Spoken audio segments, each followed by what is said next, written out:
Did I? I heard an audible gasp from one of our anchors. When I came out? Yeah. Just now? I have that effect on people, I guess.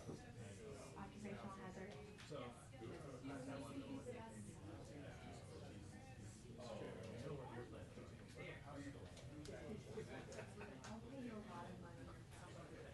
don't have a lot of money, but I would pay you the money that I have. whatever you got. Thank you.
made me feel like maybe I had used up some of the mojo from the you know? I am on the 540, but this unexpected drama, as I described it on air, American or Delta, America's a little bit better in the sense they have different plans. So when they fuck up, they can take care of you a little bit better, whereas the margin of error with Delta is much lower. The thing is that the flights keep moving around us and everything.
Is that what it is?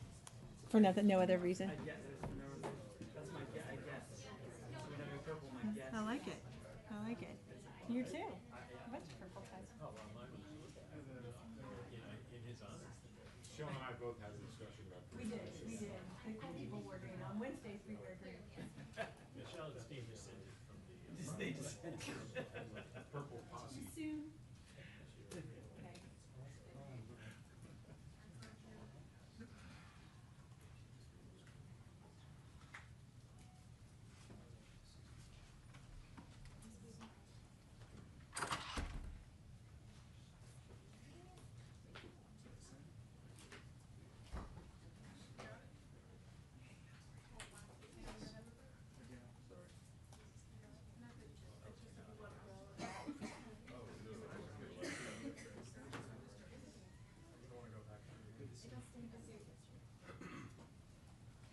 The floor is yours.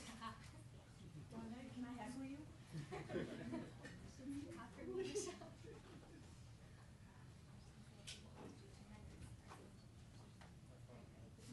That takes some exercising. What does that say? It's like started. 2 minutes, everybody. Thanks, Michelle. Last time I promise I'm not.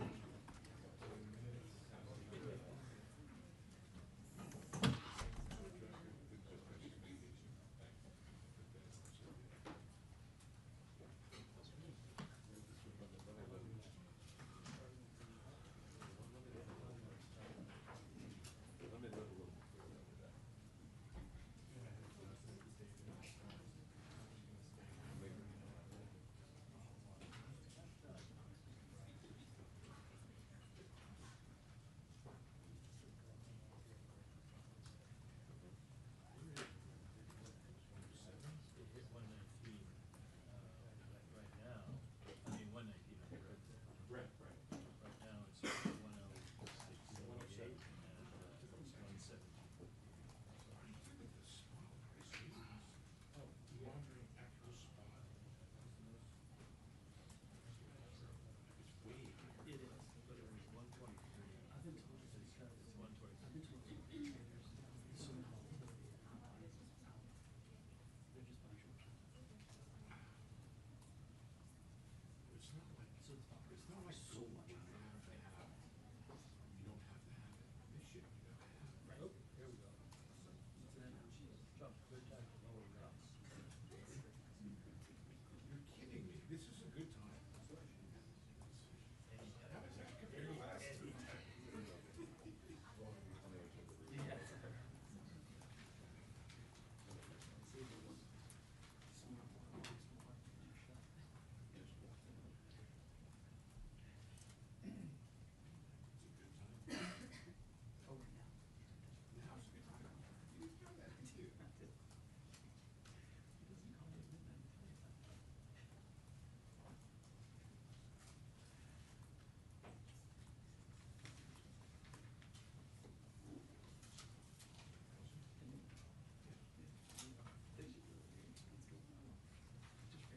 Really? Yeah. You get to go with them? I generally have not.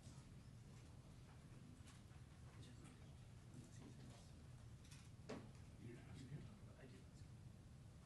What's his now? He says, that's not the other side. There are times that heard that he said. Maybe he's just making up his mind.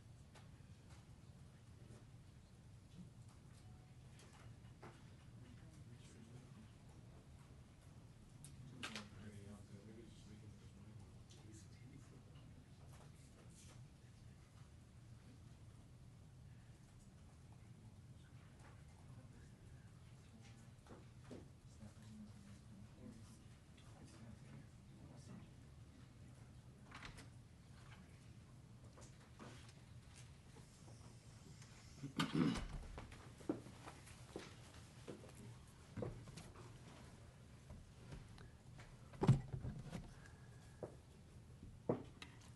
Good afternoon. My colleagues and I remain squarely focused on achieving our dual mandate goals of maximum employment and stable prices for the benefit of the American people. The U.S. economy has been expanding at a solid pace. While job gains have remained low, the unemployment rate has been little changed in recent months. Inflation has moved up and is elevated, in part reflecting the recent increase in global energy prices. Today, the FOMC decided to leave our policy rate unchanged. We see the current stance of monetary policy as appropriate to promote progress toward our maximum employment and 2% inflation goals. Developments in the Middle East are contributing to a high level of uncertainty about the economic outlook, and we will remain attentive to risks to both sides of our dual mandate. I'll have more to say about monetary policy after briefly reviewing economic developments. Recent indicators suggest that economic activity has been expanding at a solid pace. Consumer spending has been resilient, and business fixed investment has continued to expand at a brisk pace. In contrast, activity in the housing sector has remained weak. In the labor market, the unemployment rate was 4.3% in March and has changed little in recent months. Job gains have remained low. A good part of the slowing in the pace of the job growth over the past year reflects a decline in the growth of the labor force due to lower immigration and labor force participation, though labor demand has clearly softened as well. Other indicators, including job openings, layoffs, hiring, and nominal wage growth, generally show little change in recent months. Inflation has moved up recently and is elevated relative to our 2% longer-run goal. Estimates based on the Consumer Price Index and other data indicate that total PCE prices rose 3.5% over the 12 months ending in March, boosted by the significant rise in global oil prices that has resulted from the conflict in the Middle East. Excluding the volatile food and energy categories, core PCE prices rose 3.2% over the 12 months ending in March. This relatively high rate largely reflects the effects of tariffs on prices in the goods sector. Near-term measures of inflation expectations have risen this year, likely because of the substantial rise in oil prices. Most measures of longer-term expectations remain consistent with our 2% inflation goal. Our monetary policy actions are guided by our dual mandate to promote maximum employment and stable prices for the American people. At today's meeting, the committee decided to maintain the target range for the federal funds rate at 3.5% to 3.75%. The economic outlook remains highly uncertain, and the conflict in the Middle East has added to this uncertainty. In the near term, higher energy prices will push up overall inflation. Beyond that, the scope and duration of potential effects on the economy remain unclear, as does the future course of the conflict itself. We will continue to monitor the risks to both sides of our dual mandate. We are well positioned to determine the extent and timing of additional adjustments to our policy rate based on the incoming data, the evolving outlook, and the balance of risks. Monetary policy is not on a preset course, and we will make our decisions on a meeting-by-meeting basis. This is my last press conference as chair, and I will close with a few thoughts.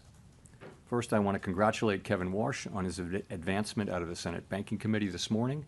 This is an important step forward, and I wish him well as that process continues.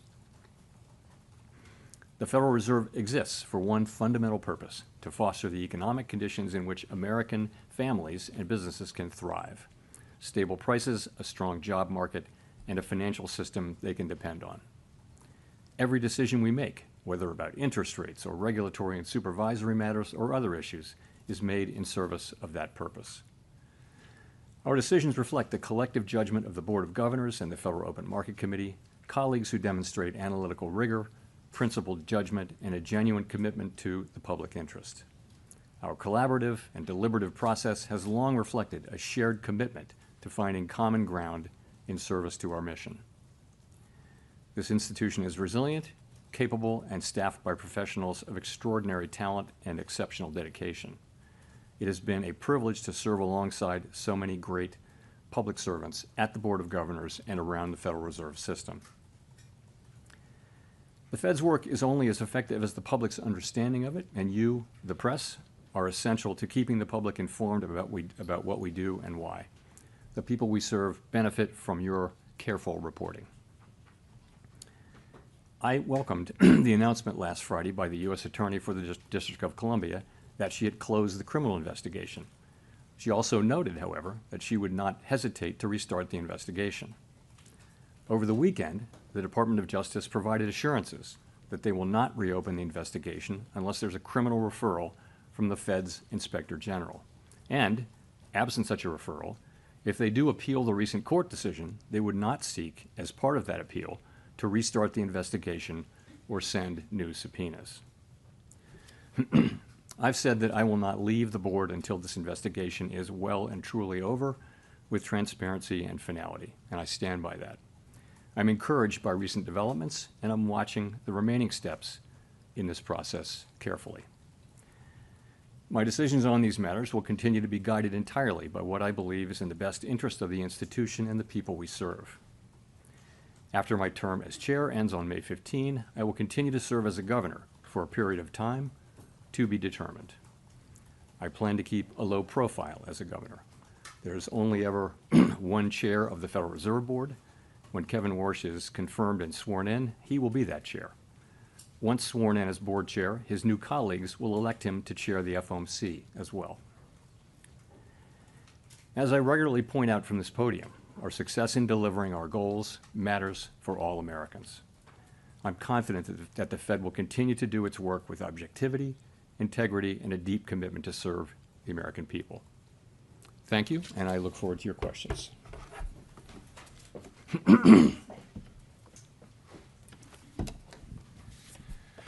Thank you, Mr. Chair. Appreciate the kind words about the press. Often doesn't come from the podium in different places, but appreciate that. Can you talk about what is gone into your decision to remain on the board? What kind of criteria are you weighing, and how long might you stay? Thank you. Sure. So, you know, my concern is really about the series of legal attacks on the Fed, which threaten our ability to conduct monetary policy without considering political factors. And I want to note here, this has nothing whatever to do with verbal criticism by elected officials. I've never suggested that such verbal criticism is a problem, and neither has anyone else here. But these legal actions by the administration are unprecedented in our 113-year history, and there are ongoing threats of additional such actions. I worry that these attacks are battering the institution and putting at risk the thing that really matters to the public, which is the ability to conduct monetary policy without taking into consideration political factors. It is so important for our economy, for the people that we serve, that they can depend over time on a central bank that operates that way, free of political influence. It's part of the absolute foundation of this amazing economy that we have. It's just one of the many reasons why the U.S. economy is the envy of the world. That piece of institutional architecture separates successful countries from unsuccessful countries. It is extremely important, not for the people who work at the Fed at any given time, but for the people that we serve, that the Fed remain able to conduct monetary policy in a way that doesn't get pulled into politics, trying to help or hurt any particular politician or political party. It's critical for the people that we serve. In terms of when I would leave, I will leave when I think it's appropriate to do so. Was that all your questions, or was there? Well, I just have a follow-up, which is, what would you say to the criticism that by remaining on the board, you're actually taking a political act and denying President Trump the majority of the board, which as president he would have if you left? I don't see that at all. As I mentioned, you know, I'm literally staying because of the actions that have been taken. I had long planned to be retiring, and you know, the things that have happened in the last 3 months have I think left me no choice but to stay until I see them through at least that long. You know, in addition, I don't see how this will interfere. My intention is not to interfere. You know, I was a governor for almost 6 years, and the tradition is at the Fed that governors who understand how difficult the role of chair is, and as a soon-to-be former chair, I do understand how hard it is to get consensus with 19 strong-minded people. You work with the chair. You try to be heard, but also collaborate with the chair and try to support the chair when you can. When you can't, you can't. And I think that's the attitude that people generally take, and that's the attitude that I'll take. Nick. Chair Powell, if I could ask about the inflation outlook. In March, you described the standard practice of looking through energy shocks as conditional on inflation expectations staying anchored. Since that meeting, there has been very little progress reopening key energy trade corridors. Can you help us understand how the inflation outlook has changed in the intermeeting period, beginning with the prospects for tariff pass-through resolving on the timeline that you had outlined in March, before getting to the energy shock that is now on top? So, you know, I would look at it this way. For a long time, we've been working on the hypothesis, really, that tariffs would lead to a one-time price increase and that would go away over time. In other words, that there would be no further change, so measured inflation wouldn't reflect that higher level going up more and more. And it's time for that to happen. You know, we really do expect that to be happening in the next 2 quarters. So we'll be watching very carefully to see that what we've thought all along would happen. That's the kind of critical part of the forecast. We need to really see that. With energy, it's so hard to say. I mentioned, you know, in, you know, sort of the textbook, you would look through an oil shock because they tend to be short-lived and they tend to revert. And monetary policy works with long and variable lags, so you know, you wouldn't necessarily react right away. I think that is all the more true given that we're several years above 2% inflation and that we're already looking through the tariff shock. So I think we're going to be very cautious about that. But the question about looking through energy really is not in front of us right now. It hasn't even peaked yet. And I think we'd want to see the backside of that and progress on tariffs before we even thought about reducing rates. So if I could follow up, the statement today preserves language that has taken on some meaning as it was socialized when the committee was actively lowering rates. Why is that easing bias still ripe, given how different the inflation outlook is now versus a meeting or two ago? And what more would have to happen for it to get evicted? So that was, as you will recall, we had a discussion about that at the last meeting, and we talked about it in the press conference after the March meeting. We had the same today. We had quite a vigorous discussion about that very issue and the guidance, and is it still appropriate and that kind of thing. And I would say that the number of people on the committee who either could support that language changing to a more neutral stance so that a hike is as likely as a cut, that number has increased over the intermeeting period, and it's easy to see why. I mean, it's a good question, right? You see, inflation has moved up over the interim a bit. Core inflation's 3.2 now, moving, albeit just a little bit, in the wrong direction. And we know that there will be, that there's headline inflation coming out of the Gulf, and we don't know how much that will be. We're going to need to see. So it makes all the sense in the world that people would look at that and we'd have a vigorous discussion about that. You saw that 3 people dissented over the language. I think all of those people agreed with the rate decision.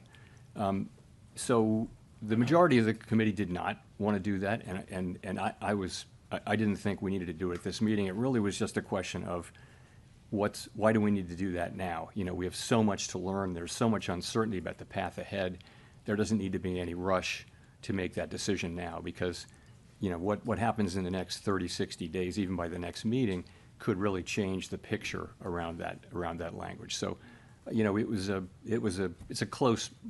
a much closer thing on the committee than it was in March, and that makes all the sense in the world, it seems to me. So Claire Jones, Financial Times.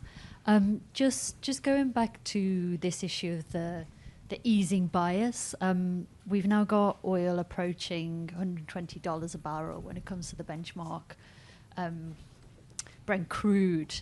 If it stays around those levels 6 weeks from now, what would be your best guess as to whether the easing bias will still be in the statement? Thank you.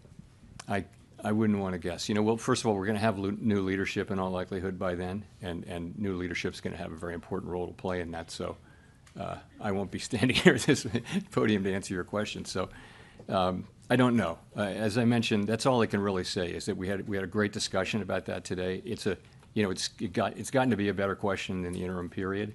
We had the discussion. A majority are still on the page of not feeling the need to move to that level, and that's where I am.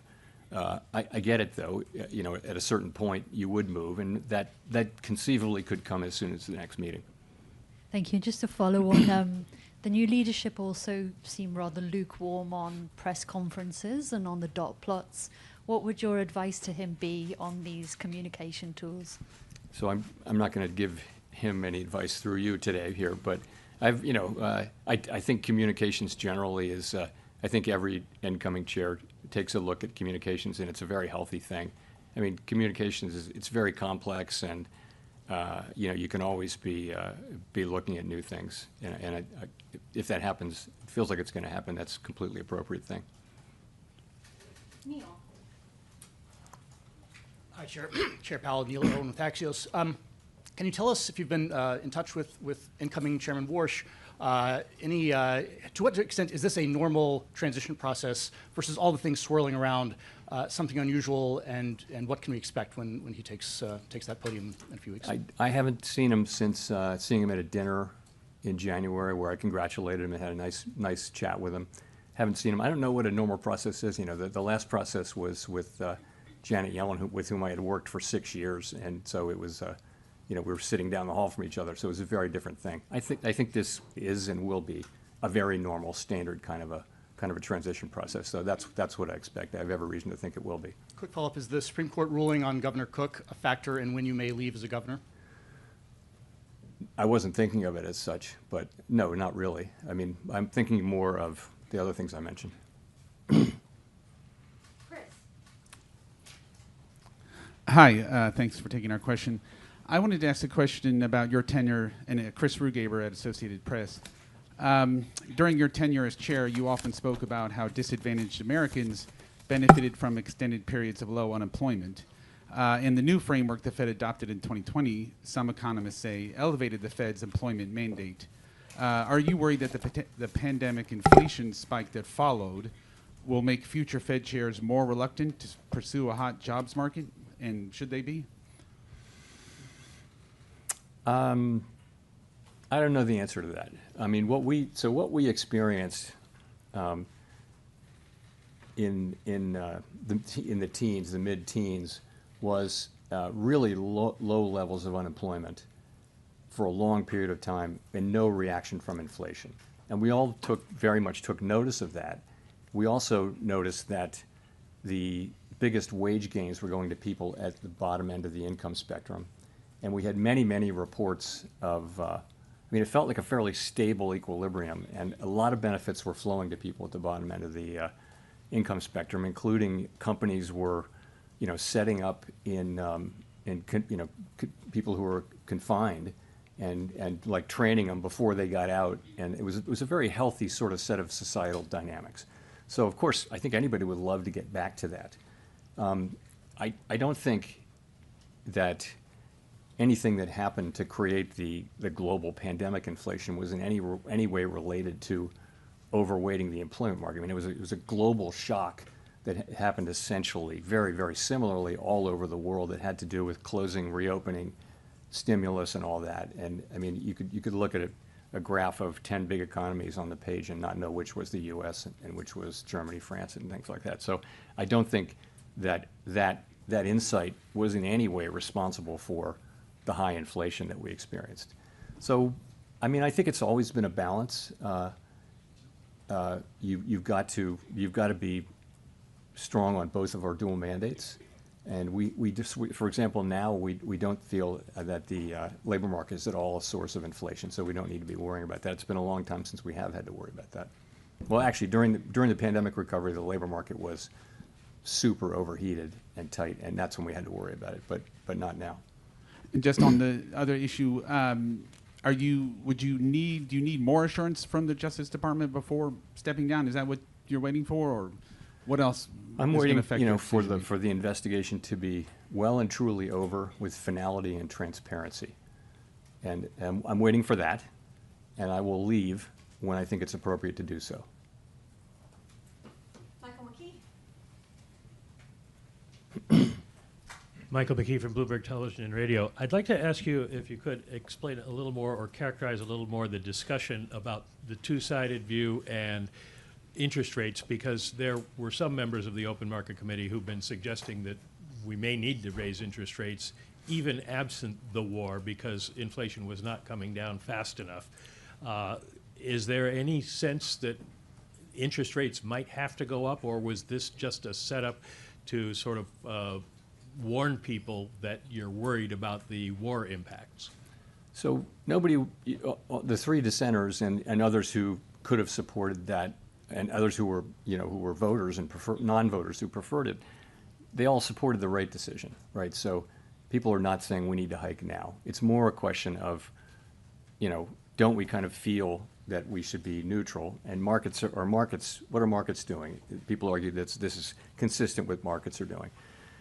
And again, it's a very fair question, but these changes, there is it's a form of forward guidance, and you don't want to make them in a way that will be sustained and continue to make sense, and not something you need to take back fairly quickly. So I think we just a group of us, including me, didn't feel like we needed to be in a hurry on that markets are not confused about our reaction function. We don't have a problem to solve on that. But the other side of the argument is a good argument too, as I mentioned. It's a perfectly good argument to be having, good discussion to be having. So, and it came out the way it came out.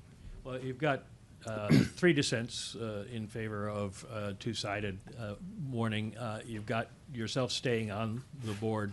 You've got the criticism that does come from elected officials, and you've got a lot of critics who have faulted the Fed for being too slow 2021 with inflation. Are you worried about Fed credibility under all of this? Is that one reason that you want to stay on? Not driving my thinking now. I mean, monetary policy is going to get made by, 19 people. There's a lot of stability there. I mean, if you think about it, every new Fed chair has the same situation, which is you've got 18 colleagues on the FOMC, 11 of them vote during any year, and your job is to create consensus. It's to talk to them, understand them, be inside their thinking, and be able to pull them together and get consensus and move. And that's what every Fed chair has to do. And I think Kevin Warsh is actually quite well. He has the capabilities, skills to be very good at that, I would think. So I think I'm not so worried about that process. I think that'll work itself out. Thank you, Chair Powell. Howard Schneider with Reuters. You mentioned that staying on as a governor, you intend to keep a low profile. I'm just wondering if you could give us a little more detail on what that looks like and how you can. Touche. Walk down the steps. What that looks like, and particularly around the policy discussion, how you're able to have your intervention and not be a shadow chair and not have a kind of an outsized influence over the process. Yeah, that's just something I would never do. The shadow chair thing. No, I don't know what the exact specifics of it will be, but I'm going back to being a governor. I respect the role of chair. I was a chair. I was a governor for 6 years, and I know what that's like. I know, and I had a pretty front row seat particularly with Chair Yellen, to whom I was close when I worked with Chairman Bernanke for 2 years, but. I was brand new at that time. So I got a sense of what it was, and I had real sympathy for how hard it is to get that group to consensus. And I always felt like I don't want to add to that unnecessarily. And that means try to support the chairs where the direction the chair wants to go in if you can. If you can't, you can't. And I think that's the way it's always worked there, because the chair only has one vote plus the ability to develop consensus. And if people won't be they won't, if they're not flexible at all, then how do you ever do that? And so that's why the authority the chair has really is to develop relationships with people and work with them, and then put something forward that has consensus. And I propose to be a very constructive participant in that process, really out of respect for the office of the chair. And in your view as a soon-to-be governor, how do you see the risks of oil prices bleeding into core inflation in coming weeks? Because it seems like the commentary that was coming from particularly some of the Reserve Bank presidents, they were elevated concerns about the bleed into core. And, here we are with 3 dissents now. What do you see as the prospect of a core inflation problem? Those prospects are real. Remember, though, and they're real, and the real thing is we're going to have to wait and see. We're going to need to see. And the good news is we think our policy stance is in a very good place for us to wait and see. We're right kind of at the high end of neutral or perhaps mildly restrictive. The labor market shows more and more signs of stability, whereas inflation is kind of misbehaving. And so maybe a little bit of restriction or the high end of neutral is just the right place to be. So we can wait here and see how things work out before we act. And we'll see how much that, how much does come through into core. You see it already in airfares, of course, but you may see it in many other places. We just don't know yet, and it's so unknowable because how long will the strait be closed? You can develop any number of scenarios that you want, but we really won't know till we know. So fortunately, we're in a good place to wait and let things develop.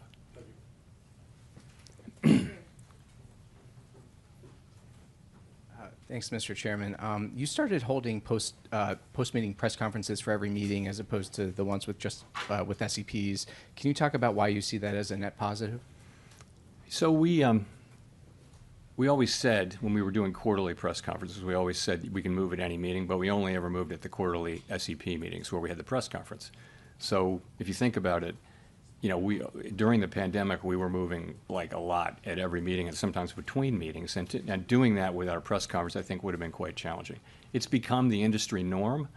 It's the standard. I don't know whether that has to remain that way. I don't know. I mean, it's just something people have become used to. And I do think it's quite helpful to, I try to deliver a message on behalf of the committee rather than 18 other people going out and delivering their message, and it's going to be all over the place because we do, thankfully, have widely disparate views. Okay, thanks. The other thing I wanted to ask about was the communications review from last year.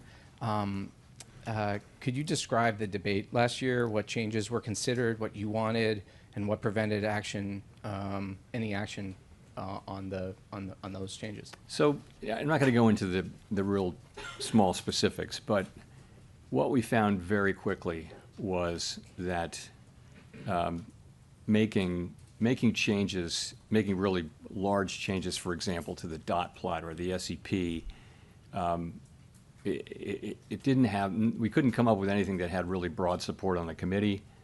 And so we just moved on. We didn't really do as much on that as we might have. And I was never the world's biggest fan of the dot plot, but you can't beat something with nothing. And we've looked at a bunch of things, and it's something. Like I said, I think every new chair is going to look at our suite of communications, and think about what would be changes. We are the only major central bank that doesn't publish a forecast, and that's because we have a 19-person committee, and you try to do that at the board. That's hard. At the committee, that's hard. It's hard if you do it at the staff. So it works. I think our communications are fine, but looking at doing it in a different and better way is the most natural thing in the world.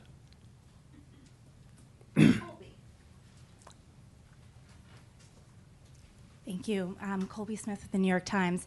If I could follow up on Mike's question about hikes, are we right to assume that the hawkish outcome for the Fed is still one in which the committee just extends the pause in rate cuts? And to what extent is there a growing sense within the committee that monetary policy really isn't just restrictive at all right now? The economy is holding up relatively well despite this major energy shock. The unemployment rate has ticked lower. Inflation was moving sideways even before the war and is now moving higher. So where is the committee at on that debate? Where we're at is we think our policy rate is in a good place. If we need to hike, we will certainly signal that, and we will certainly do it. And if we need to cut, then, or if it's appropriate to cut, then we'll signal the opposite. I think because we feel like we're in a good place to move in either direction. Nobody's calling for a hike right now, so it really is going to depend on how things evolve, and that's really where it is. As I mentioned, much closer question this cycle on changing the guidance, but ultimately we didn't. And as it relates to the war, at what point do you think the risk to growth will be larger than the risk to inflation as this conflict drags on? You just have to find that out empirically. Given our the fact that we're a big exporter of energy, and that our economy is far less energy intensive, oil intensive than it was during the 70s. The effects on the United States are really substantially less than those of Western Europe or Asia, who are feeling much greater effects from these things. The effects we're feeling in the current situation currently, and in sort of what's priced in, which is a relatively quick outcome. If this goes on for much longer and prices go much higher, then we'll feel that much more. And of course, I'm talking about aggregate inflation numbers. We're very well aware that people are experiencing higher gas prices all over the country now, and that hurts. And those hikes may continue to happen, and other things are going to start to reflect airline fares I mentioned, and other products and services that are dependent upon petroleum and derivatives of petroleum. People are going to start to feel that. Edward. Thank you, Chair Powell. Edward Lawrence with Fox Business. So I guess I'll just ask you directly on this. The markets don't see a rate cut at all this year, is what they're predicting. Do you think that we are at the neutral rate? Why or why not? The neutral rate is we cannot know it with certainty. I think pretty close to the neutral rate. Yeah, I always had it between 3% and 4%. We're a little north of 3.5%. So that's well in the range of what I would consider a reasonable, but at the higher end of the range of what I would consider reasonable neutral rate. I think the labor market is still probably cooling off just a little bit, and I don't think there's much of a case for any case really for policy looking meaningfully restrictive, maybe mildly restrictive or neutral, I would say. And I want to follow up on some of the other questions about your future a little bit. The first time we've seen 4 dissents now since October of 1992. Are you handing off a divided Fed? The thing to remember is we have always had vigorous debates, and they're excellent debates. I have to say they've been really good, and we're in an unusually difficult situation.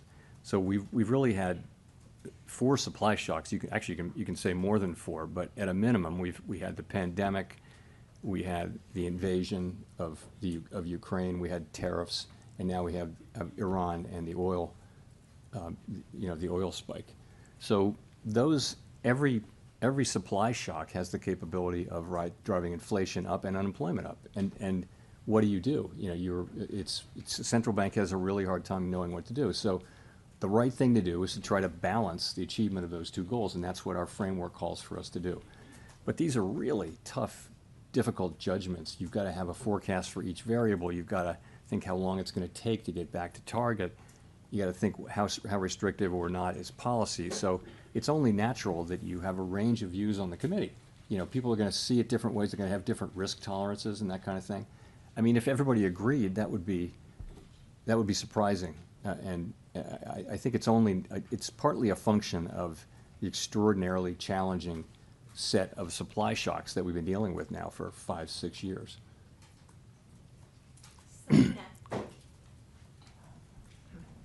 Thank you so much, Chair Powell. Selena Wayne with ABC News. Are you confident that Kevin Warsh will stand up to political pressure from President Trump?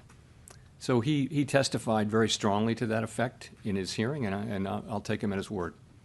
And when it comes to gas, right now it's over $4 a gallon. Inflation just hit a 2-year high. Should Americans expect to be paying higher gas prices for the rest of this year? And in your view, does that take a rate cut off of the table? And secondly, by staying on as Fed governor, what message do you think you're sending to the president? I don't know what gas prices are going to do for the rest of the year.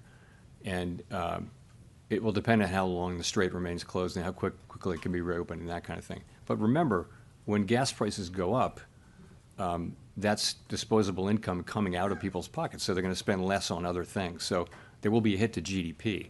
So it's a question whether spending goes down to offset the inflationary effects. So it's not the answer isn't obvious ex ante whether you should move your rate over because of that.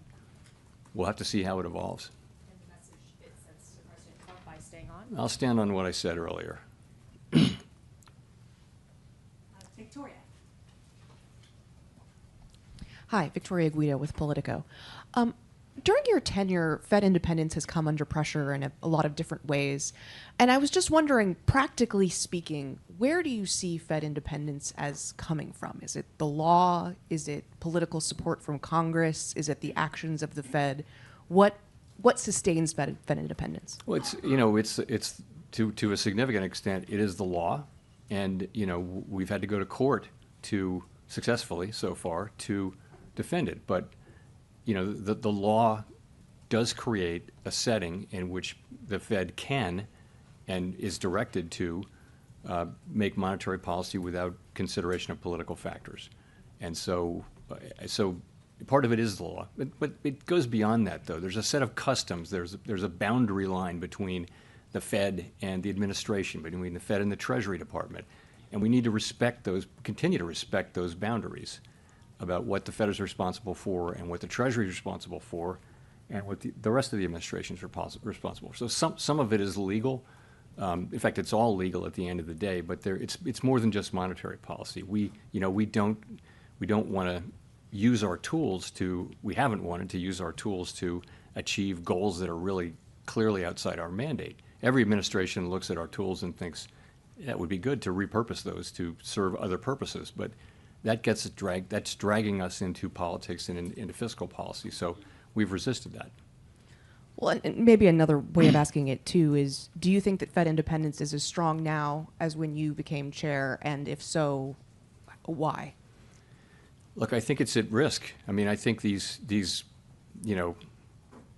legal assaults, if you will, as I mentioned, the institution is being battered over these things. We're having to resort to, the courts to enforce our legal, it's not so much independence. It's really the ability to make monetary policy without political considerations. That's what we're talking about. And we've had to do that, and we've been successful so far, but that's not over. None of that is concluded yet. And it's really important. It's not about people who work at the Fed or the institution. It's about the benefits of a central bank that makes decisions based on analysis and our best thinking, rather than trying to help or hurt politicians. It's that there's a bright line between central banks who do one and do the other, and successful countries have uniformly, successful advanced economy countries have a really strong set of protections around their central bank just for that reason. So that's what it's all about. I think I am confident, as I said in my remarks, that the Fed will continue to make its decision based on analysis, rigorous analysis, and not on political considerations. But we've had to fight for it, and I'd like to think that we can get out of that era and go back to respecting, what the law says and what custom has been, which is to, let the Fed do our thing. It's an institution full of human beings who work super hard to get things right for the benefit of the public. We're all human. Don't expect perfection, but do expect us to make, decisions without political considerations and the very best analysis we can bring.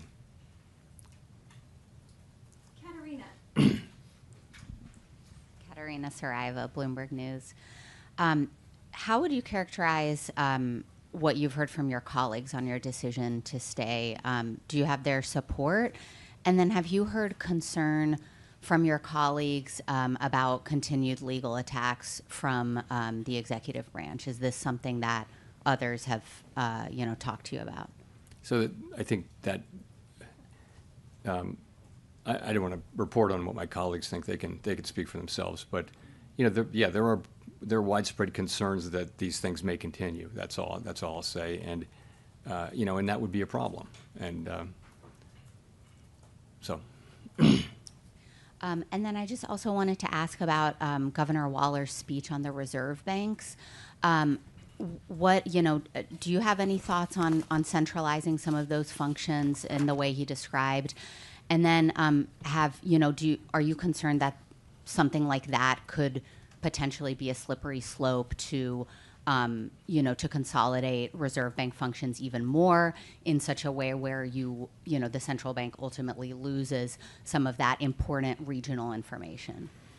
So we try to be good stewards of the public's money and efficient, and Chris Waller is particularly passionate about that.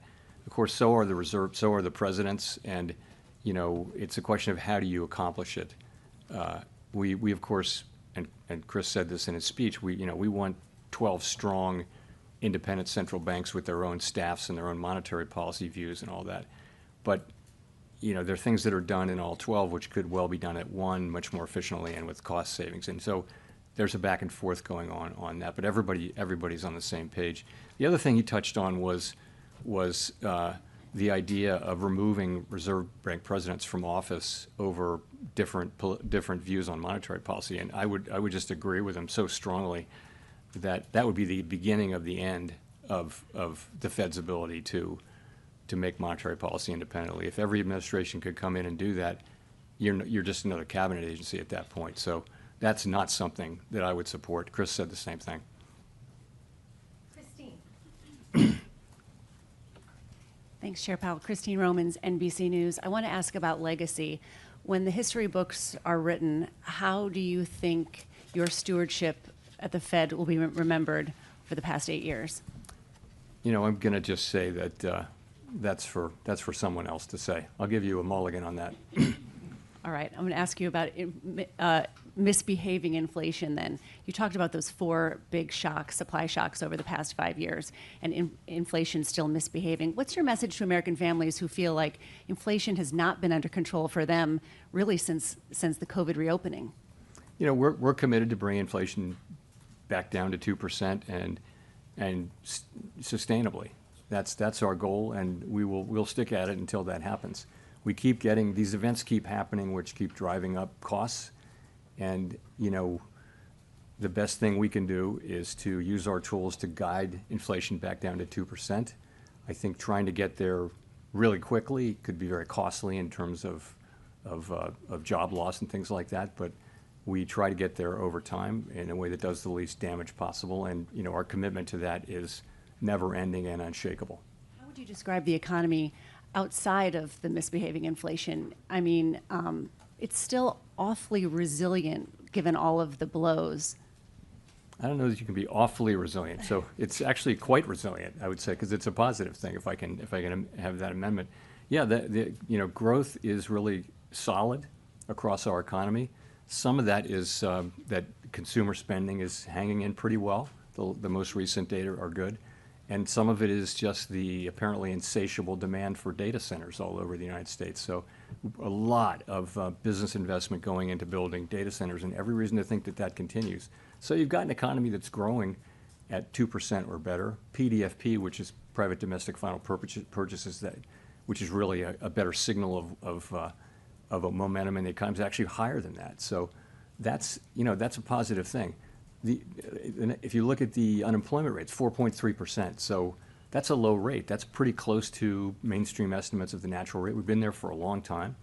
So it doesn't feel like a good labor market to some who don't have jobs, because quits are really low, hires are really low, and there's effectively no new net job creation. So that's in a sense, the labor market is in balance, but it's an unusual and uncomfortable kind of a balance where people who don't have jobs will have a hard time breaking in unless somebody quits their job. So that's pretty good. Inflation is the thing we need to work on, and it's partly tariffs, which we think that inflation should subside over the course of this year, because it's kind of a one-time increase. It shouldn't be repeated, and that should start happening pretty soon. The energy inflation that we're getting should go through fairly quickly. And we'll just have to see how that works out. In the meantime, we think our policy stance is in a good place for us to hold and wait developments. Jennifer. Thank you, Chair Powell. Jennifer Schonberger with Yahoo Finance. At the risk of beating the dead horse here, clearly 3 members objected to keeping that easing bias in the statement. And you said that the majority still didn't need to move to new language at this point. So does the majority of the committee still have a bias towards cuts at this point, or has the bias on the committee shifted away from cuts towards holding or hikes if that was needed? So I think that, the center is moving toward a more neutral place, and that's sort of what markets are saying too. I just think, there's a lot of signaling going on when you change guidance like that. And so we just, I guess a majority of us didn't feel like we needed to send a signal on that right now.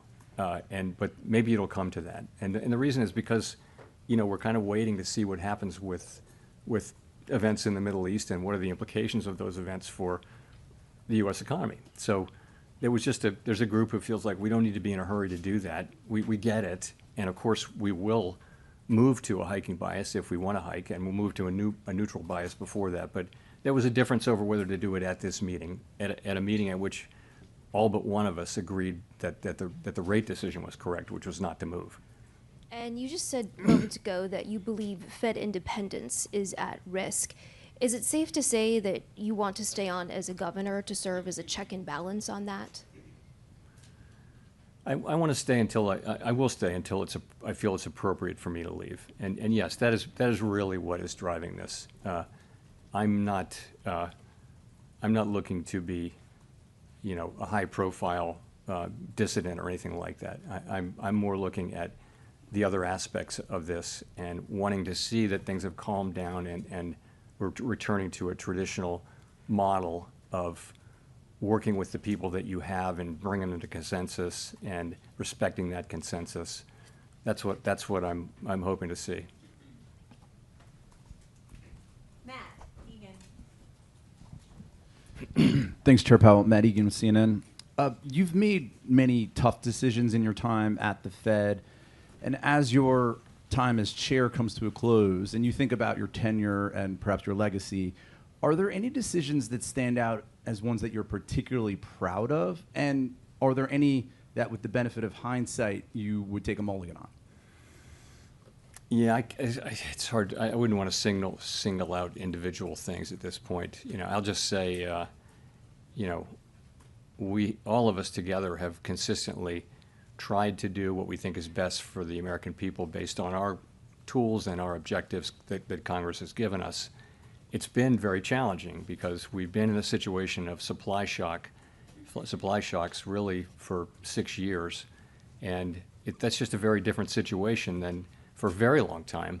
What the Fed and other central banks were doing all the time was demand management, and there was always the inflation mandate, but inflation was low for 25 years. So this is a very different world and a much more challenging one where you have to balance the two objectives. And by the way, central banks that have an inflation mandate have to do exactly the same thing because they're balancing economic activity.